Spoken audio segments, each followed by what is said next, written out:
उपदेश तभी लागू होते हैं जब स्वयं में वो स्थिति हो, स्वयं में वो आचरण हो। हम बच्चों को बनाना चाहें बहुत अच्छे और हमारे आचरण अच्छे नहीं तो नहीं बना सकते। एक बार किसी संत के पास एक माई अपने बालक को लाई। मैंने बहुत बार समझाया, बाबा ये गुड़ नहीं छोड़ता, गुड़ खाएगा तो इसके दांत में कीड़े पड़ जाएंगे, बाबा आप कह दो तो मान जाएगा। बाबा ने कहा 1 सप्ताह बाद आना। 1 सप्ताह बाद आए। उसको कहा बेटा तुम गुड़ मत खाया करो, गुड़ खाओगे पेट में कीड़ा हो जाएंगे, दांत में कीड़ा हो जाएंगे, ठीक है नहीं खाना। कहा जी बाबा। बोले बाबा 1 हफ्ता के बाद क्यों कहा, आप उसी दिन क्यों नहीं समझ? बोले मैं गुड़ खाता था इसलिए। 1 हफ्ता हुआ मैंने गुड़ छोड़ दिया तब उसको उपदेश।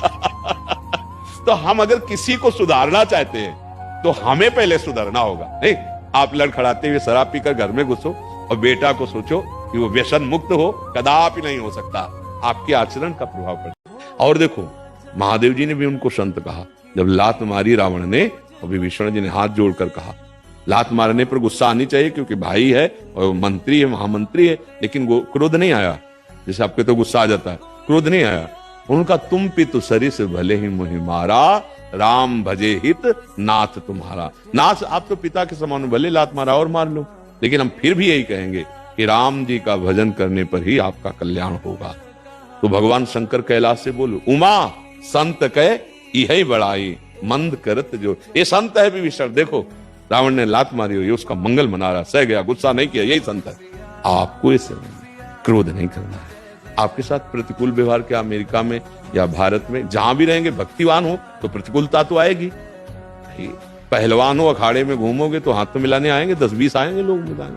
और भक्ति में चलो तो हाथ मिलाने की ताकत रखो। काम क्रोध लोभ मोह मद मत्सर जहां भक्ति मार्ग में चले तो सब आ जाएंगे। आओ राम राम राम, राधा राधा राधा, कृष्ण कृष्ण कृष्ण, वो हाथ पे हाथ ही नहीं रख पाएंगे, पक्का समझो। यहां भक्त को पछाड़ना नहीं पड़ता।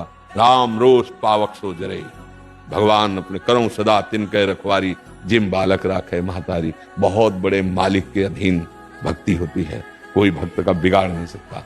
आप सही ढंग से चलिए तो आपका हृदय शीतल हो जाए। सबके अंतरात्मा में परमात्मा बैठा हुआ है, हमको ये भी ध्यान रखना है।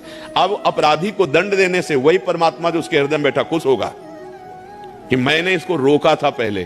जैसे आप कोई भी पापाचरण करने की इच्छा करो तो देखो अंदर से भगवान रोकते हैं, नहीं पकड़े जाओगे, तुम्हें दंड मिलेगा, ये पाप है। लेकिन बहुत धीमी आवाज में होता है। यहां कोई भी नहीं कह सकता कि मुझे रोका नहीं गया, क्योंकि सबके हृदय में गुरु मान लो या इष्ट मान लो, वो बैठा हुआ है, वो रोकता है। और जब आप नहीं रुकते और पापाचरण करते हो, जब दंड मिलता है तो आपके अंदर भी आता है कि मेरे हृदय में तो आया था यार, वो ऐसे बोलता है मेरे मन में तो आया था कि यार ना करें, पर फंस गए, बहुत बुरा फंस गए, अब क्या। अब वो जब दंड मिलता है तो जो आदेश पहले किया था हरि ने कि मत करो, अब वो आनंदित होता है, वो तुम्हारी पूजा होगी, अब तुम्हें आशीर्वाद मिलेगा। अपराधी को दंड देना ये भगवत प्रसन्नता का हेतु बन जाएगा, और निर्दोष को मुक्त कराना ये भगवत प्रसन्नता। केवल हमें मृत्यु का भय ही हमें कमजोर कर रहा है। गुरु गोविंद सिंह का जो वचन था ना कि 1.25 लाख से 1 लड़ाऊं, क्यों? पूरी सभा में कहा कि मुझे अगर शीश दान करे तो मैं आजादी को दान करूंगा, उठो।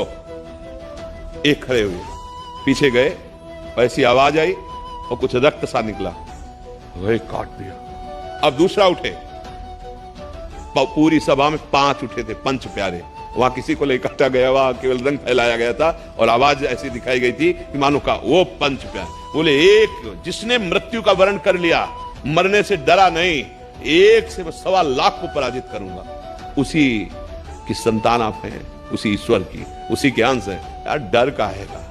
अगर किसी के फोन से डर जाए, किसी की धमकी से डर जाए, और हम ये मान ले कि पूरा स्वतंत्र है जगत, जब जिसको चाहे खा जाए, तो अब तक खा गया होता। ये डरने का विषय नहीं। आप धैर्य पूर्वक रहिए, मजबूत रहिए और सत्य से